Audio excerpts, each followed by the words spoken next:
Chinese nationals are fighting in Ukraine. This was stated by Ukraine's President Volodymyr Zelensky. According to him, the armed forces of Ukraine captured 2 Chinese citizens in Donetsk who were fighting for the Russian occupiers. We've taken Chinese military personnel prisoner. We have captured Chinese soldiers on the territory of Ukraine. Ukrainian soldiers in the Donetsk region engaged in combat with 6 Chinese military personnel, 2 of whom are now in captivity. Accordingly, there are documents, their passports, and even credit cards. These are citizens of China. Zelensky noted that the United States needs to pay more attention to what is happening. The head of state added that now China is yet another country after Iran and North Korea that supports the Russian invasion of Ukraine and is fighting on the side of the aggressor. However, the difference is that North Korean soldiers fought on the territory of Russia's Kursk region, but the Chinese are fighting on the territory of Ukraine. This is an important point that we urgently need to discuss with our partners. This is an important point that we urgently need to discuss with our partners. This is important for our partners. I understand that we are a strong country, but we cannot fight against many countries that want something from our land. Zelensky added that he instructed the Minister of Foreign Affairs and the Minister of Defense to contact their Chinese counterparts and demand an official explanation.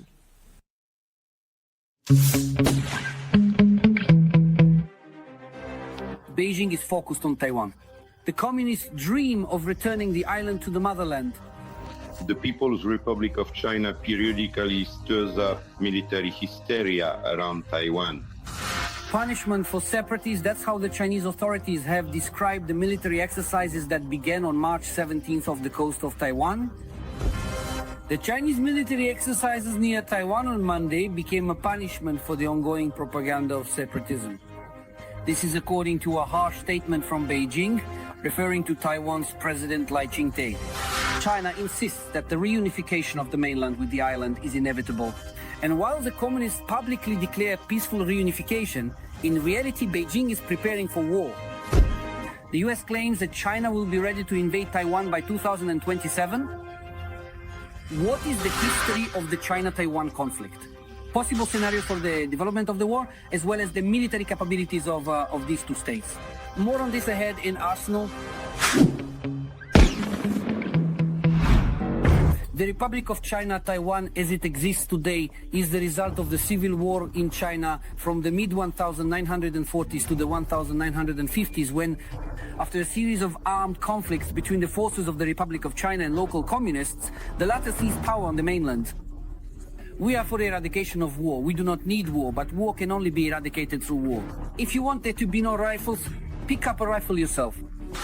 Interestingly, it was originally the Kuomintang government, which fled to Taiwan, that was recognized as the official China at the international level. The Republic of China, Taiwan, it is one of the founding states of the United Nations and one of the 5 permanent members of the UN Security Council. In 1971, the Republic of China gave up its seat in the UN to the People's Republic of China. And since then, accordingly, the UN and the majority of the international community officially recognized the jurisdiction of the People's Republic of China over both mainland China and consequently over Taiwan. As of today, only 11 small UN member states maintain official diplomatic relations with Taiwan, bypassing Beijing. And since such recognition of the Taiwanese authorities puts an end to relations with mainland China, most developed countries maintain ties with the island through cultural and economic representative offices. In fact, even Taiwan's key ally, the United States, does not recognize the island's independence. The United States has consistently pursued, ever since accordingly the official recognition and establishment of formal diplomatic relations with the PRC, which was in 1979. They have in fact pursued a policy, specifically a policy that there is one country but 2 fundamentally different political systems. And within the framework of this US doctrine, this allows for the existence of Taiwan in the form that it currently has. In turn, the Chinese communists essentially view Taiwan and its residents as a kind of separatists whose fate is determined on the mainland. Both the People's Republic of China and Taiwan recognize each other's territories as temporarily occupied and not under their control. In other words, neither Taiwan nor accordingly the People's Republic of China officially recognize or even acknowledge the very existence of the opposing state as a legitimate entity. And although Beijing declares its intention to achieve unification through economic and diplomatic means, the option of a military solution to the Taiwan issue has never been ruled out. China is ready to do everything possible with the utmost sincerity to strive for peaceful reunification. At the same time, China will take all necessary measures to protect national sovereignty and territorial integrity. The Taiwan issue lies at the core of China's fundamental interests and is the first unbreakable red line in China-US relations. When it comes to its own defense, Taipei relies on itself, and Washington, Taiwan being an island, creates challenges like possible encirclement and a naval blockade by Beijing, but also offers defensive advantages.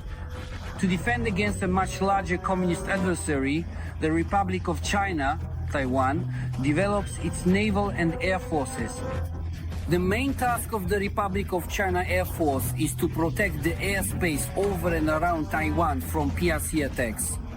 Current priorities include the development of long-range radar detection, command and control systems, the acquisition of retaliatory strike weapons, next-generation fighter jets, and the strengthening of defenses for airfields and other military facilities.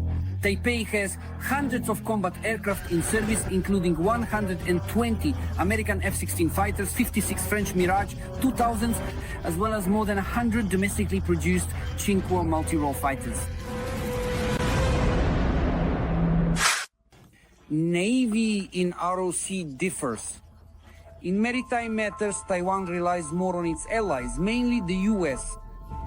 Taiwan is a key strategic partner of the United States outside the NATO bloc, and accordingly, the United States is effectively the guarantor of this state's existence. Taiwan's Navy, 9 landing ships, 22 frigates, 31 missile boats, 4 submarines, ships and submarines from US, Netherlands 80s, 90s. Today, Taiwan Navy lacks China quantity and quality. The island can't match mainland in battles. Taiwanese authorities make anti-ship missiles. In 2011, the Taiwanese Navy adopted the Xiongfang 3 supersonic anti-ship missile. They will equip 15 warships and coastal launchers. It reaches Mach 2 and hits targets 130 kilometers away. The PRC is developing invasion plans. Beijing's military investment is rising quickly. Recently, China's defense budget rose 16% to over $223 billion. China is rivaling the US militarily, so focus is on Navy and Air Force. The Chinese Air Force has 395 zero personnel. At the beginning of 2024, there were more than 2,500 combat aircraft in service, including about 200 Chinese fifth-generation J-20 fighters, which were adopted into service in 2017. Taiwan's Ministry of Defense said China conducted 2 joint combat readiness patrols, morning and afternoon, sending 54 military aircraft, including J-10 fighters and drones, into areas near Taiwan. The situation is similar with the Chinese Navy. Their numbers exceed 260,000 personnel. China leads the US in warships, 350 to 293. In addition to warships, China has dozens of submarines and 3 aircraft carriers, the latest of which, the Fujian, equipped with electromagnetic catapults for fighter jets, was launched in 2022. Chinese aircraft carriers, ships and submarines, along with fighter jets, regularly take part in naval exercises that Beijing conducts around the island of Taiwan. In addition to a direct confrontation with aircraft and ships, Beijing is considering other options. Journalists from the publication Naval News claim that China is building special bridge ships capable of transporting large numbers of troops and heavy armored vehicles directly from the mainland to the island. China is building at least 5 new special-purpose barges, which appear to be specifically designed for amphibious operations.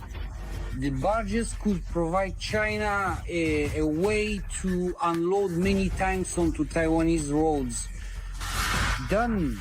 Comment weapon types you want to learn about, like this video, and subscribe to Arsenal channel.